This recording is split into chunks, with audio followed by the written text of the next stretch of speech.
কারাকাসে মাদুরোকে তুলে নিতে যুক্তরাষ্ট্রের হামলার পর ট্রাম্পের নজর এখন গ্রিনল্যান্ডের দিকে। দ্বীপটির নিয়ন্ত্রণের বিষয়ে মার্কিন প্রেসিডেন্টের একের পর এক মন্তব্যের জেরে জটিল হচ্ছে ভূরাজনীতির সমীকরণ।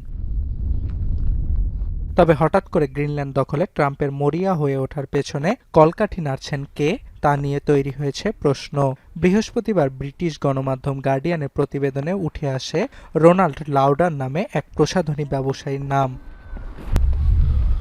প্রথম মেয়াদে ট্রাম্পের স্কুল জীবনের এই বন্ধুই সর্বপ্রথম প্রেসিডেন্টের কাছে দ্বীপটি কেনার প্রস্তাব করেন। সে সময় এটি নিয়ে হোয়াইট হাউসের শীর্ষ কর্মকর্তাদের সঙ্গে বৈঠকও করেন ট্রাম্প, যদিও বিষয়টিকে গুরুত্ব দেয়নি কেউই। তবে ব্যবসায়ীর প্রস্তাবটি মনে গেঁথে যায় মার্কিন প্রেসিডেন্টের। তার পরামর্শেই প্রথম মেয়াদে গ্রিনল্যান্ডে প্রতিনিধি দল পাঠান ট্রাম্প।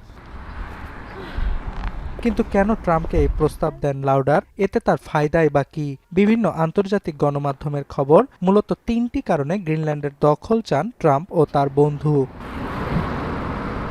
গত বছরের ফেব্রুয়ারিতে ট্রাম্প গ্রিনল্যান্ড দখলের প্রস্তাব দিলে অনেকে হাস্যকর ভেবে উড়িয়ে দিলেও প্রেসিডেন্টের পক্ষে সাফাই গান লাউডার। জানান, কৌশলগত দিক বিবেচনায় এর নিয়ন্ত্রণ প্রয়োজন যুক্তরাষ্ট্রের। সে সময় বরফ ঢাকা অঞ্চলটির কৃত্রিম বুদ্ধিমত্তা, উন্নত অস্ত্র ও আধুনিক প্রযুক্তির জন্য অপরিহার্য দুর্লভ খনিজের বিশাল ভাণ্ডারের কথা উল্লেখ করেন লাউডার।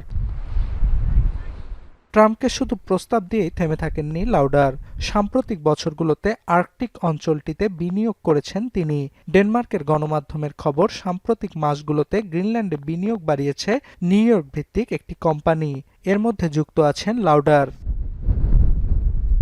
বিনিয়োগকারীরা এরই মধ্যে বাফিন বে দ্বীপ থেকে গুরুত্বপূর্ণ ও বিরল লাক্সারি স্প্রিং ওয়াটার রপ্তানি শুরু করেছে। এছাড়া আর্কটিক অঞ্চলটির বৃহত্তম হ্রদ থেকে জলবিদ্যুৎ উৎপাদনেরও পরিকল্পনা করছে। বিশ্লেষকদের অভিমত, গ্রিনল্যান্ড কেনার পথকে সহজ করতে স্বায়ত্তশাসিত অঞ্চলটিতে লাউডার বিনিয়োগ করছেন। নুকের দুই প্রভাবশালীর সঙ্গেও দারুণ সখ্যতা রয়েছে লাউডারের। শুধু গ্রিনল্যান্ড নয়, ইউক্রেনের বিরল খনিজের নিয়ন্ত্রণ নিতেও ট্রাম্পকে প্রস্তাব দেন লাউডার। দ্বিতীয় মেয়াদে কিয়েভের সঙ্গে যুক্তরাষ্ট্রের বিরল খনিজ চুক্তিতেও ভূমিকা রাখেন তিনি। পারিবারিক ব্যবসার পাশাপাশি সাবেক মার্কিন প্রেসিডেন্ট ডোনাল্ড রিগানের সময় উপসহকারী প্রতিরক্ষা মন্ত্রী ও এরপরে অস্ট্রিয়ায় মার্কিন রাষ্ট্রদূত হিসেবে দায়িত্ব পান লাউডার। এছাড়া 1989 সালে নিউ ইয়র্কের মেয়র নির্বাচনে প্রতিদ্বন্দ্বিতা করে হেরে যান তিনি। অর্ণব প্রসাদ, এখন বিশ্ব। কালার এক্সপার্ট এবং ডার্ক স্যাপ সমৃদ্ধ অরিক্স অ্যাডভান্স ডিটারজেন্ট পাউডার, আপনার লন্ড্রি এক্সপার্ট।